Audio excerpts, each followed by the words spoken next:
জামায়াত ইসলামীর দাবি হচ্ছে যে তারা আসলে তাদের দলের মধ্যে নারীর যে প্রতিনিধিত্ব সেটি নিশ্চিত করছে সরাসরি, এবং একই সাথে শেফালী আপাও বললেন যে নারীর যে সংরক্ষিত আসন সেটিই ত্রুটিপূর্ণ ছিল।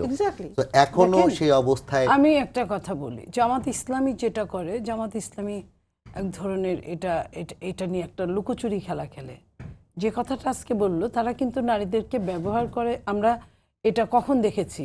হাসিনার সময় হঠাৎ করে কিছু মহিলাকে মগবাজার থেকে একটা বাসা থেকে ধরা হলো, যেখানে বুয়েটের থেকে শুরু করে বিশ্ববিদ্যালয় মেয়েরা এবং একজন প্রেগনেন্ট নারী পর্যন্ত ছিল যারা জামাত ইসলামের। এবং তারা কি করে তাদের ভাইদের, তাদের যারা ছাত্র শিবির করে বা জামাত ইসলামী করে, তাদেরকে বিভিন্ন তথ্যে তারা সরবরাহ করে, এই কাজগুলো করে ভেতরে ভেতরে, কম্পিউটারের যত অনলাইনের কাজগুলো এগুলা করে ধরলো যখন।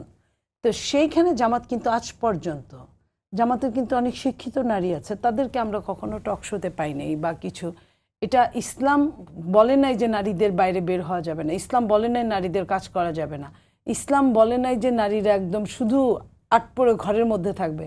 যে নারীটা বাইরে বের হতে পারে সে নারীটা রাজনৈতিক সচেতন হবে, এটাই স্বাভাবিক।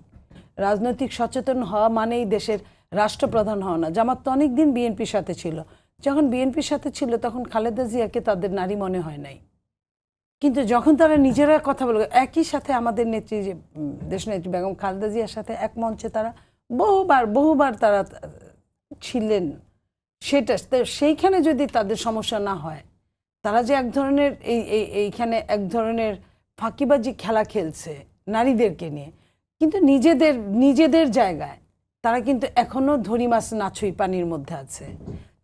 যতক্ষণ পর্যন্ত প্রত্যেকটা রাজনৈতিক দল নারীদেরকে নিয়ে আলাদাভাবে সম্মান চিন্তা না করবে, ততক্ষণ পর্যন্ত একটা জাতি কখনো ডেভেলপ করবে না সত্যিকার অর্থে, এবং এই অবস্থায় নারীদের থাকতে থাকবে।